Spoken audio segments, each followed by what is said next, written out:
Thank you, Dr. Bhanavati, and in Indica Yoga for inviting me to speak on this occasion. I commence with a prayer from the Krishnamacharya tradition, and then we move ahead.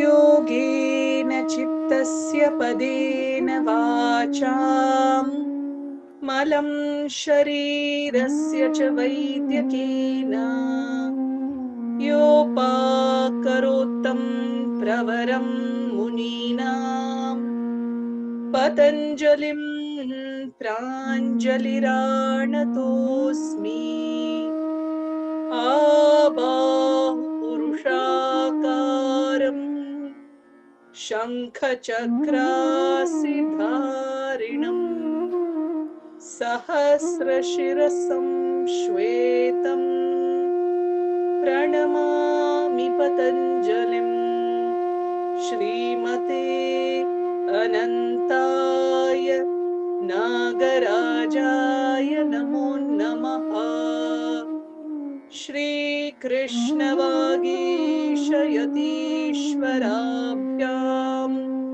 Samprapta Chakrankana Bhashya Saram Shri Notnarangendra Yatau Samarpitaswam Shri Krishnamaryam Guruvaryamide Virodhe Kartike Mase Shatatara Krutodayam Yogacharyam Krishnamaryam Guruvaryamaham Bhaje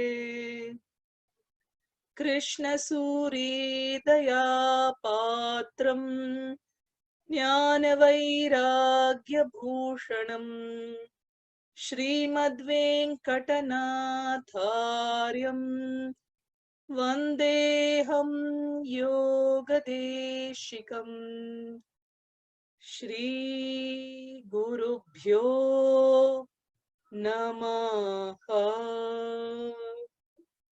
Om Asato Ma Satgamaya Om Tamaso Ma Jyotirgamaya Om Mrityorma Amritangamaya Om Shanti Shanti Shanti.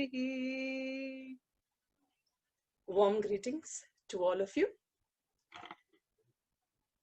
I seek the blessings of my teacher, Shri Desikachar, whose teachings, with whose inspiration I am before you this evening, sharing certain insights from the Yogasutra. As many of you are aware, the Yogasutra is quite literally an ocean, and every time we dive in, there are special treasures to be found. I am covering certain ideas that I think are of relevance in this context, specifically focusing on this topic of how do we cope with change and how do we find an anchor that helps us to withstand the change that we see happening around us. Give me a moment as I share my slides with you.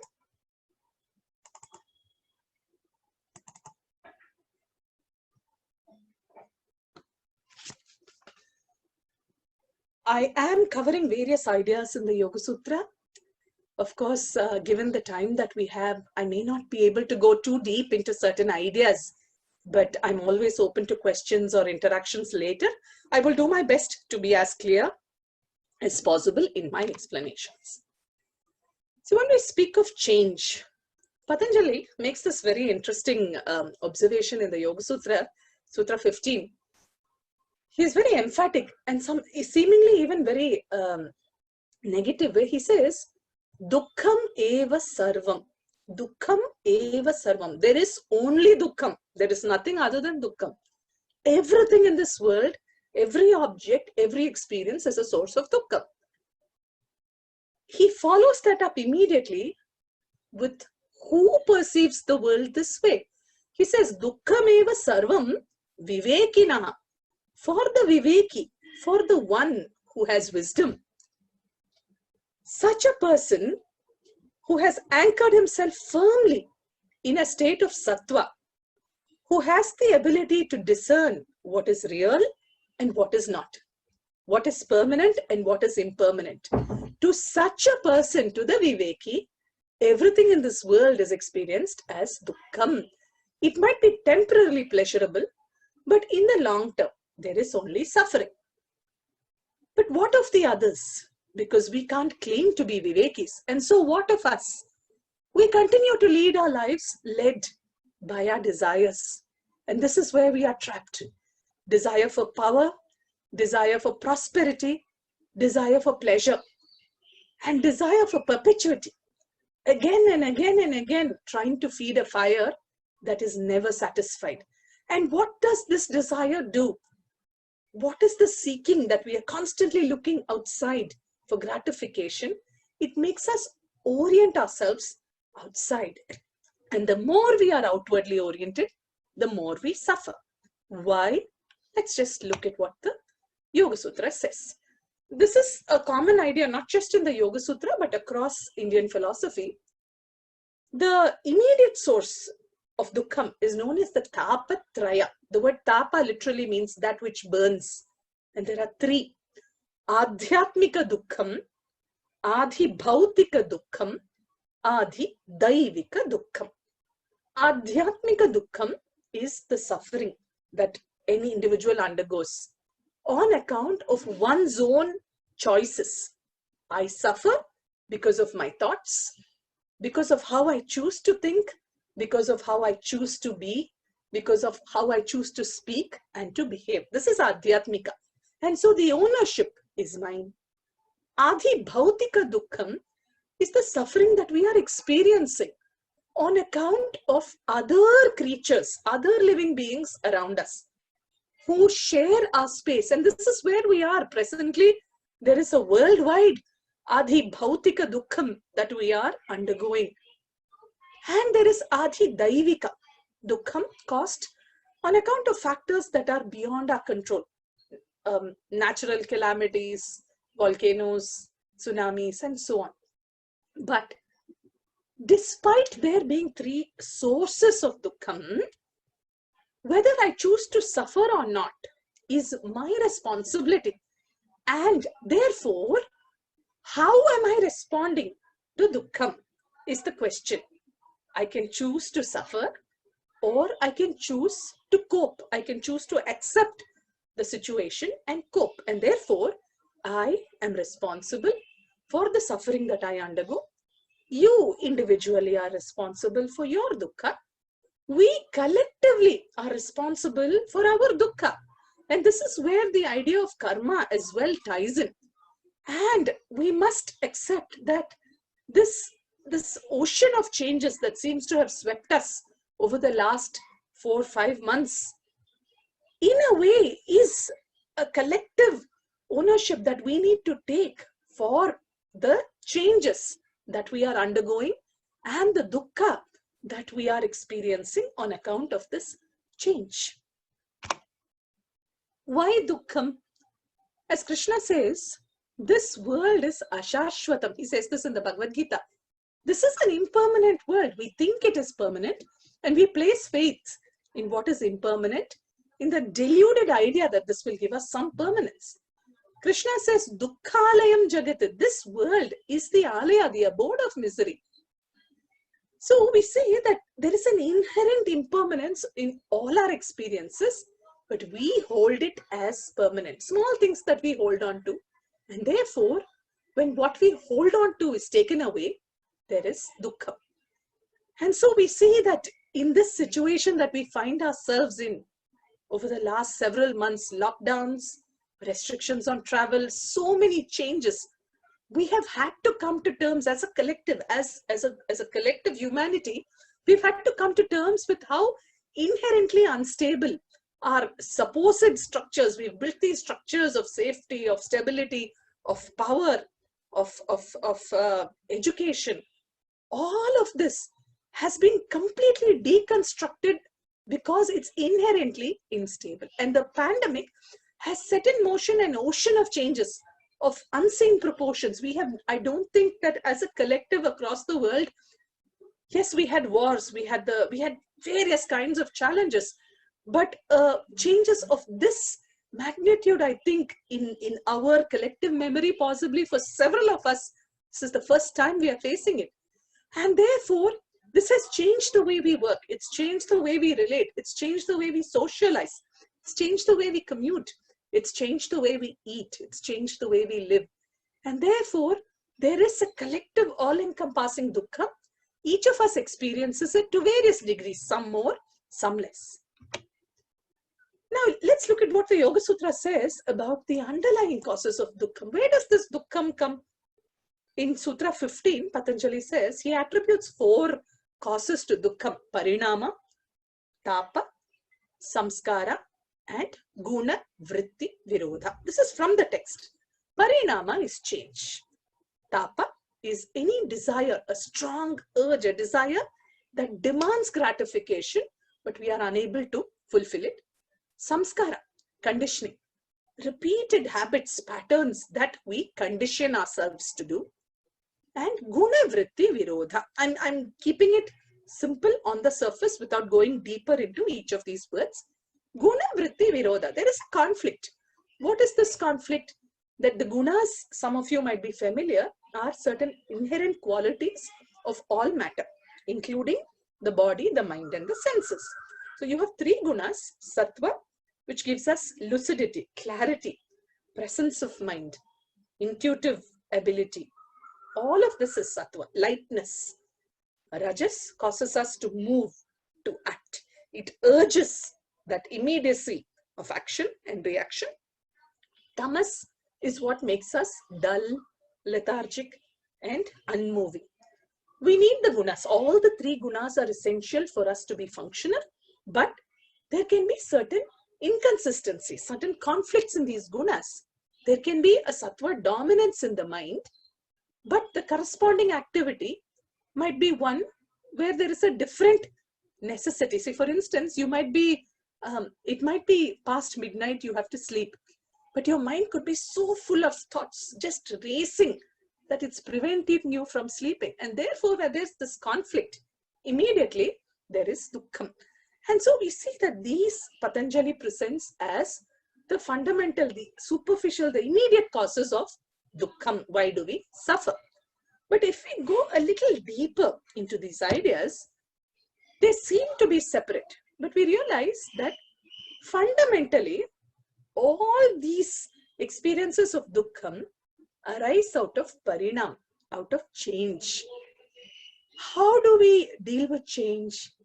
There are so many ways that we face change. There can be fear, great fear of something that is going to change, fear of the consequences of change, and inability to accept the change. That there's so much rigidity in doing certain things in a certain way, a certain expectation of a status quo. And when that changes, one is not able to accept. Denial of change. Things have changed, but then I don't want to accept it. Why? Again, because I'm afraid, because I feel it weakens me. And there is this constant need to stay within comfort zone, to stay within what I know, what is pleasurable, what is familiar. And therefore, attempts to delay change that I know is inevitable. This is common to every one of us as humans. All of us deep down have this innate resistance to change and fear of change. And it is there that our perception of suffering lies. But Patanjali says, change is the only thing that is constant. We suffer because we can't accept it. And that is where the Yoga Sutra can step in as a very powerful tool to help us comprehend ways and means of understanding and dealing with change. Chapter 4 of the Yoga Sutra, Patanjali says, Parinama ekatvat vastu tattvam. Vastu tattvam, the nature of every object, anything that is of matter, the nature is change. And he says, Vastu samye chitta bhedat tayoho vibhaktaha panthaha. There can be one object, many observers, but every observer experiences the same object differently. Why? Because of our past experiences, because of our memories, and because of the samskaras, because of the patterns. See, for instance, to someone who has maybe never seen a coconut tree, a visit to Kerala or to any of the the Malabar coast in India with the swaying coconut trees can be a very delightful, very pleasurable experience. But for someone, to just assume that, for instance, take the case of someone who happens to have been hit on the head by a falling coconut, different memory, and therefore different samskara, different pattern, and therefore different association of the same object. Further, even within one's own mind, how we experience an object is different at different times in our lives, depending on our moods, depending on whom we are with. And so, there is no constancy even to these experiences. And Patanjali says that it is because of our inability to accept that things change that there is suffering. See, the underlying premise of the Yoga Sutra, if we had to, go right to the crux of what the Yoga Sutra has to tell us, it speaks of two things, Sat and Parinama. This is the base on which the edifice of the Yoga Sutra is built. What does this mean? At this moment, what I experience is my reality. It is true. It is not imagined. And therefore, my pain, my fear, my anxiety, my worry, my pleasure, my gain, my loss, every single thing that I or you or any one of us is experiencing, at this moment, it is real. This is the basic premise. However, and this is how my teacher would teach us. He would say, accept it. This is real. There is no point in denying the duhkam. One has to accept that there is duhkam. But this reality is not permanent. It will be subject to change. It has to change because that change is the order of nature. And so because of the interplay of the gunas, there is parinama. And there can be so many factors, both internal and external, that can result in this fluctuation of the three gunas, sattva, rajas and tamas. And so what is experienced at that moment is real, but that experience is subject to change. This is a very powerful idea to work with. Our dukkha is real at this moment. However, that suffering need not be permanent. There is always hope that this will pass and something else will come, something better. There's always something to look forward to. This sukha, the joy that I experience, is also real. I run the danger of getting attached to it, and therefore I need to know that this pleasure is also ephemeral. It was going to pass and something else will come to replace it. And so this is the basic idea that gives us a sense of how to deal with the situation that happens around us. Acceptance is the key. How we will go on to discuss.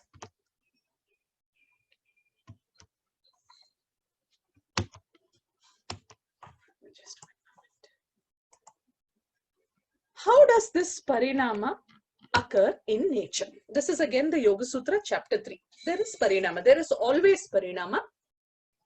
And Patanjali says, at the natural level, at the material level, there are three kinds of changes. There is dharma parinama, lakshana parinama, avastha parinama. Again, here I'm simplifying. I'm not going very deep into the text, but giving you a general idea. Dharma parinama is change that is in accordance with what is natural, what is nature, what is natural. Lakshana means that there is a change. That change happens in accordance with natural order, but there is an intervention. Avastha Parinama refers to a change that can happen naturally, but it has to happen over time. To give you an example, this is easily understood.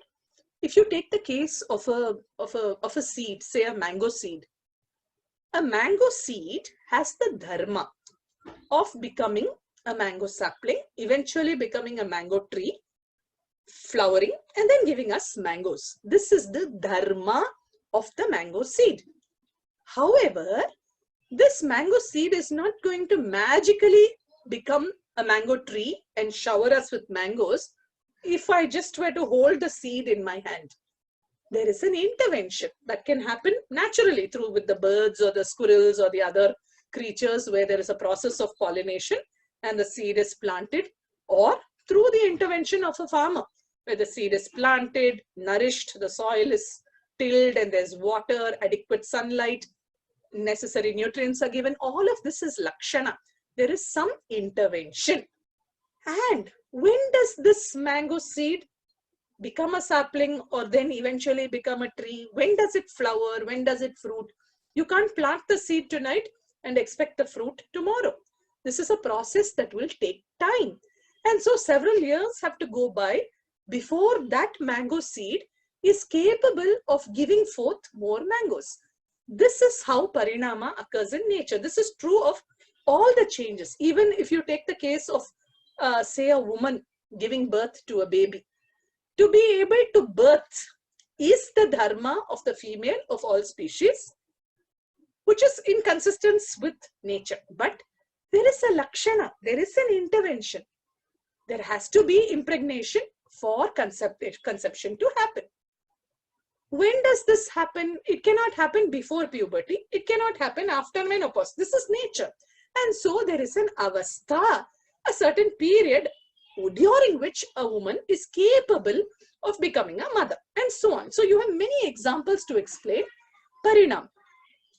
So what does this imply? That given that everything in this world is made up of the 5 elements, earth, water, fire, wind, and space, which in turn are made up of the 3 gunas. Everything that we perceive are fundamentally built up of the 3 gunas. Given also that the gunas are always in a state of change, they never remain still. So naturally, all our experiences are subject to change. What is differing? What differs is the rate of change. Sometimes the changes in nature are very slow, and so we don't really perceive things changing. Sometimes the change happens much more rapidly. And therefore, there is a difference in the perception of that change, especially as a unit of time. See, when we're doing something that's enjoyable, we don't realize how much time has passed, but something has changed in that time. At the same time, when we're doing something that one doesn't want to do, or something that is an imposition, or something that we really hate or are afraid to do, then time seems to pass very slowly. And the perception of change again there is very different. And so all of this, that change happens in matter is a given. How I perceive this change, how I cope with that change is a function of my mind based on my memory and the patterns, the samskaras that I have built up in my mind. So we see that, and also with change, and this is again something that I'd like to look at in the context of this pandemic situation that we find ourselves in, that one change, a huge change, created a domino effect of innumerable changes in so many ways. And not all these changes are bad. First of all, we need to let go of this idea that change is a bad thing. A change can serve us in so many ways. And one thing we've learned is that in this situation, our notions of time and space have changed. The inner space, the outer space, with so much restriction on movement, time and space has changed completely, as also how we relate to time and space.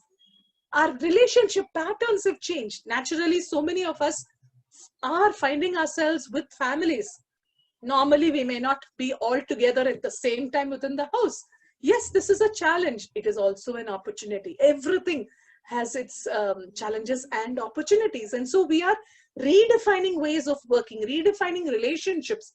And in this period when we can't go out, when we are forced to stay within, naturally there is a great resourcefulness, great creativity, ways of thinking, acting, so that we can do something with this time, with this space. Again, revisiting our whole notions of what is hygiene, what is safety, what is sanitation, often having to revert to indigenous, traditional, native wisdom, native models of internal and external processes of cleansing. This is something that this change, this huge change, has facilitated. And most importantly, this has created a very urgent need to force us to take another look at our choices and how we live. And this is something that we have postponed. I think collectively, individually, we could say that, yes, I'm being responsible, I am being aware, I am being I'm conscious of my carbon footprint, I'm conscious of my focus on being careful, preserving nature, etc., etc. But at a global level, at a collective level, there is a necessity to completely re-envision what freedom is and what responsibility is, and how responsibility and freedom go together. This is something that we've been quite oblivious to, and across the world we are having so many stories, very interesting, of how people are reacting, A, to the lack of freedom, and B, to what happens when the freedom is opened, when the lockdown is lifted, and therefore what responsibility means. And hopefully this change has made us take some time to value everything that we've taken for granted. And personally for me, this is something that actually saddened me, that the news that came maybe about, I think, 4 to 6 weeks ago, about the pandas, the giant pandas, that actually got a chance to mate naturally after over a decade, after years. So to what extent humanity, all of us, have entered into other spaces, into spaces that naturally belong to other creatures. This is a huge change that has happened. And yes, there is a plus side to all this change that has happened, because to what extent we've devolved, that nature is not allowed to function as it ought to, is something that we have to take another look at. And so what can we do? Given that there is so much change, coming to the crux, what can I do? What is the solution? Very honestly, we see that the world, the entire world, the most powerful nations seem to be engaged in battle. And in a conversation with my child's pediatrician, he said, Nrithya, honestly, none of us has any idea what we are doing. We don't know. The virus is spreading in ways that we are not able to anticipate. We are not able to anticipate how different people are affected with this virus. And so what can you do? What can you do that is affirmative? Is to accept the reality of every moment as it is unfolding at that moment, not denying, not rejecting, not suppressing, not fighting, watching with objectivity, accepting without looking back at regret. See, regret is natural. Oh, how I wish things could go back to what they were. It can't. That is our reality. And that regret is getting us nowhere. At the same time, there is a lot of worry. Understandably so, because the future, again, seems bleak. We don't know. While they are natural, regret or worry get us nowhere. And this again is the teaching of the Yoga Sutra, to be in the present. Atha. This is why the sutra, the text itself, begins with the words Atha Yoga Anushasanam. This moment, every moment, can be accepted. See here, this ability to accept is not born of apathy. It's not coming from indifference. Apathy comes from a space of tamas, from a space of, I don't care. I don't want to do anything. Acceptance comes from an ability to stay, to watch, and to be quietly, without any need to judge, without even a need to engage. That is acceptance. It's born only of sattva. Acceptance is also not about having to take action, and say that I have to control this situation now. We can't. We've been shown that there is no control. There's nothing that we can do. That need to control comes from rajas. We have very little control. And so we see that that ability to be anchored in the present moment is born of sattva, to stay still and just watch without judgment, without fear, coping as best as we can, aligning with the flow. This is the message of the Yoga Sutra. But how do we do this? It's very easy to say, the words are easy. But how do we do this? We need an anchor. Given that everything around us is in a state of change, there has to be something that doesn't change, which is beyond every change, which transcends the change caused on account of the gunas. And therefore, it will transcend the limitations of time, space, name, form, all of this. Something that's larger than us, larger than you, larger than me, larger than all of us collectively. And that is Ishvara. Ishvara pranidhanatva, says the Yoga Sutra 123. See, here I wish to be very clear. The Ishvara that Patanjali presents is not to be confused specifically with the form of Shiva or Maheshwara or Rudra. Ishvara is a concept, refers to the highest, to the supreme, that is present within us, that is present everywhere in this universe. As Patanjali says so beautifully, I haven't given it in my slide. Who is this Ishvara? Klesha, Karma, Vipaka, Ashayaihi, Aparamrishtaha, Purusha, Vishesha, Ishvara. This Ishvara is a very special being who is eternally beyond the cycle of clouding, of avidya, of the various things that cloud us. Never in this cycle. And to be able to connect to this entity that is, where is it? Be within us, not to be found outside, not to be found in mere objects, and not located only within a temple or a church or a mosque. This is the power, the power of the self that's within, that Patanjali presents as Ishvara. And this is the heart of the Yoga Sutra, Ishvara Pranidhana, to the point where Krishnamacharya, in his commentary, the Yogavalli, he actually divides his commentary into two. And he says, up till Sutra 122 is part 1. And from Ishvara Pranidhana onwards is the second part of his commentary. He gives so much importance to this concept of Ishvara, going as far as to also look at another, using the etymology, using the Dhatupada to explain to us that the word Ishvara Pranidhanat Va can be interpreted as Ishvara Pranidhanat Eva, only Ishvara Pranidhan. To connect and to hold on to that which is beyond the cycle of change. But this is difficult because this kind of an absolute and total acceptance of every experience, Vedanta presents this as Ishvara Prasada Buddhi, to accept everything as a gift. And in return, to offer everything to that supreme, Ishvara Arpana Buddhi. Very difficult for us, given that we are average humans, given the doubts and anxieties that pervade our minds, given our limitations, that kind of surrender, that kind of a connection is very difficult. Therefore, what do?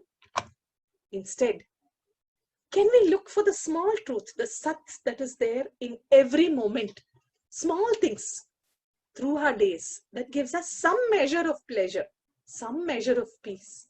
It could be just the ray of sunlight coming through the window, bird song that's much louder than it ever used to be, skies that are clearer, bluer, stars that shine so much brighter. Maybe a meal that you didn't cook, your partner or your child made it for you. A pet that stays beside you, giving you company. A child or your children who stay with you. Precious time with family. A walk down on an empty avenue or by the beach. So many little moments. Everything is a blessing. Can we cherish this? Can we anchor ourselves in those little moments? That is the Atha. For in that experience is a mini version of the Ishvara. Because when I say I speak personally that we are not able to comprehend the magnitude, the magnificence of this Ishvara.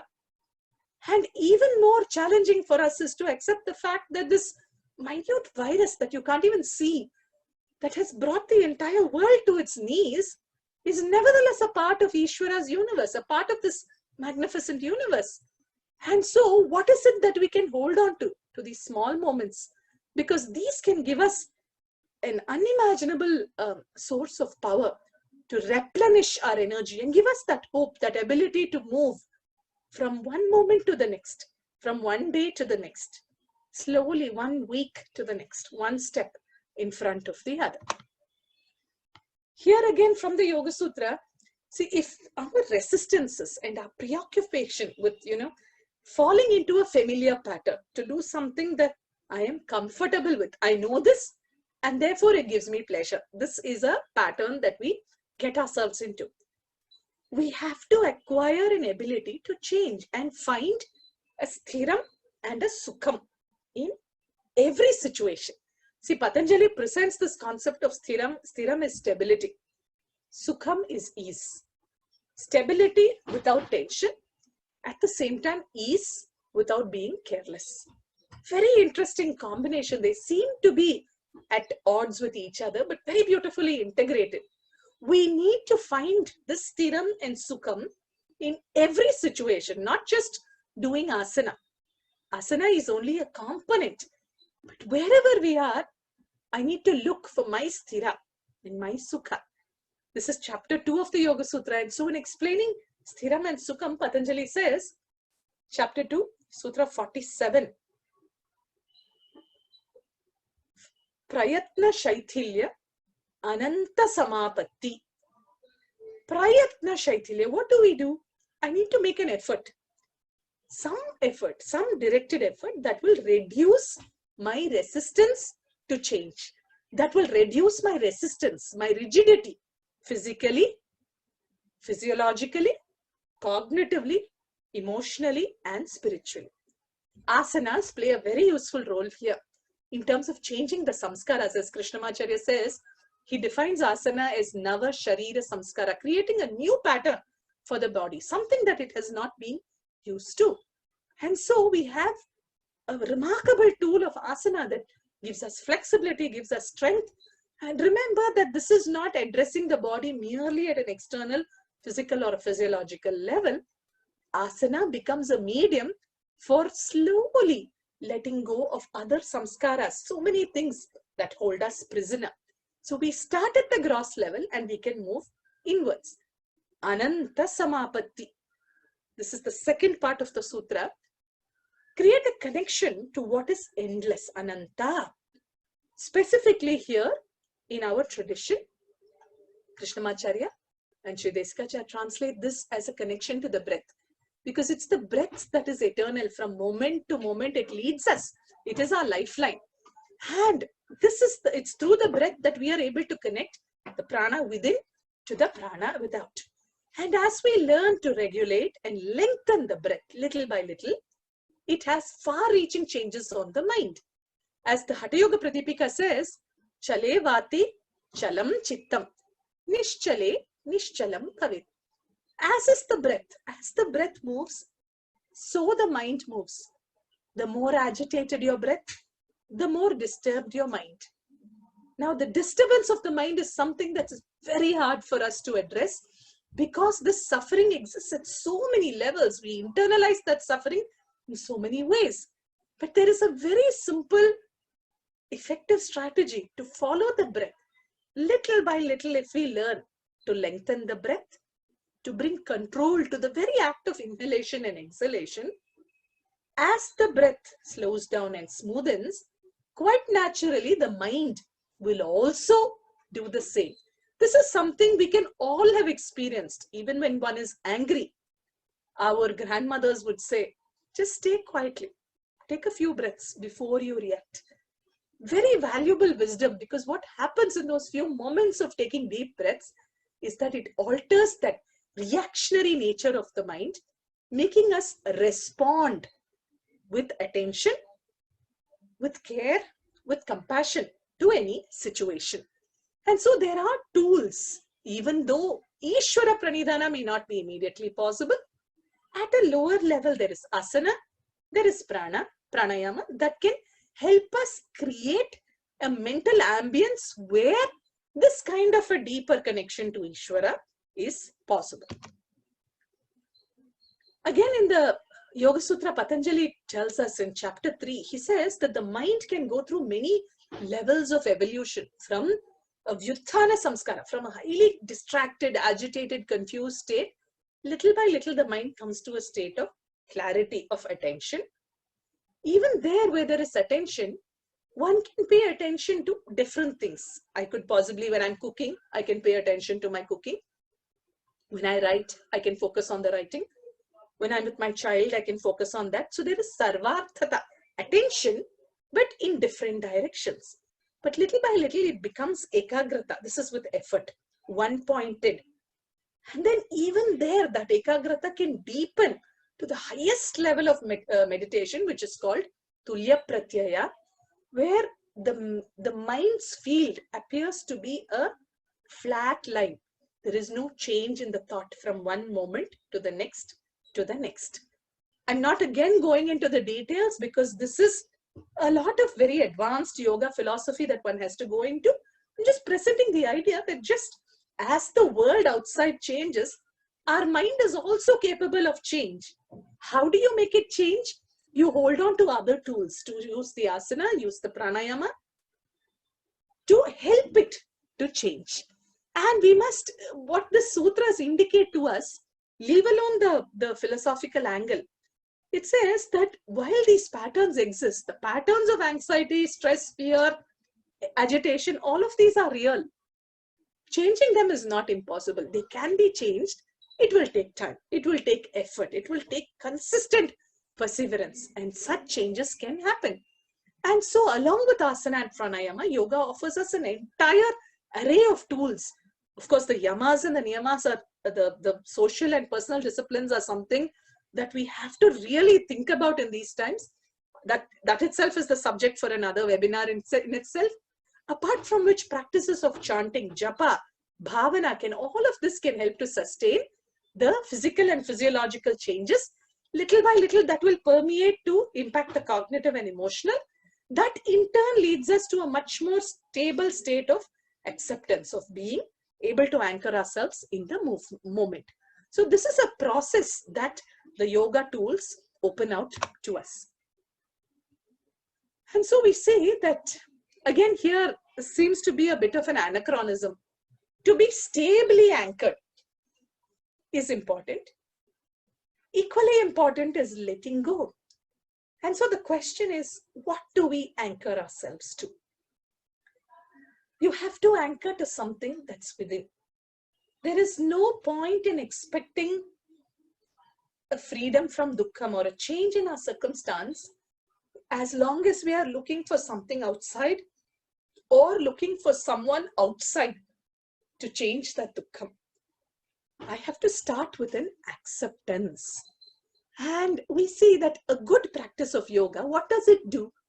It helps us to de-link little by little with our constant preoccupation with what's outside, with how I appear to be, with how others perceive me. So little by little we de-link from this and turn link to something that is a solid anchor. In the Bhagavad Gita, Krishna says in chapter 6 of the Bhagavad Gita, verse 23, Duhkha samyoga viyogam. The external world is dukkha samyogam. As the more and more I orient there is dukkham. I need to detach. There has to be a viyogam. I need to let go of that, let go of that preoccupation with what's outside, in turn connect to what is within. When that happens, when we learn to silence, to still the mind through pranayama, through meditation, what will happen is that one develops the ability to be an observer of change. There will be changes. But we are able to observe the change and to also observe the experiences of sukha and dukkha, pleasure and pain, as appearing and disappearing within the frame of mind, within the dimensions of our mind.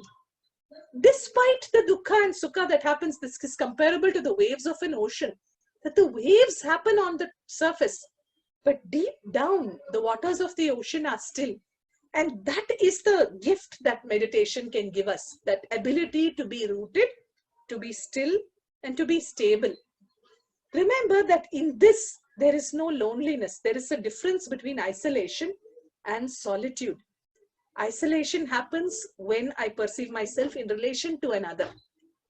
But solitude happens when I relate to what is within. And so there is a tranquility that does manifest through these processes, through the practices. And we learn that despite the changes that happen, in spite of these changes, we learn to align with the flow. And this is how Sri Desikachar presented Ishvara Pranidhana in practice. Vyasa in his commentary says, Ishvara Pranidhanam Sarva Kriyanam Paramagurau Arpanam. To offer everything to the Supreme Master, to the Supreme Teacher. Tat phalam sanyasova. He says, surrender everything, including the results. This is very hard for us. For those of us who are on this path, it's still very difficult because of our limitations. And what is so beautiful about Sri Desikachar's teachings, especially how he presents his ideas in the Heart of Yoga, is that he simplifies it to our level. And what he says is that ability to accept everything without feeling a sense of limitation.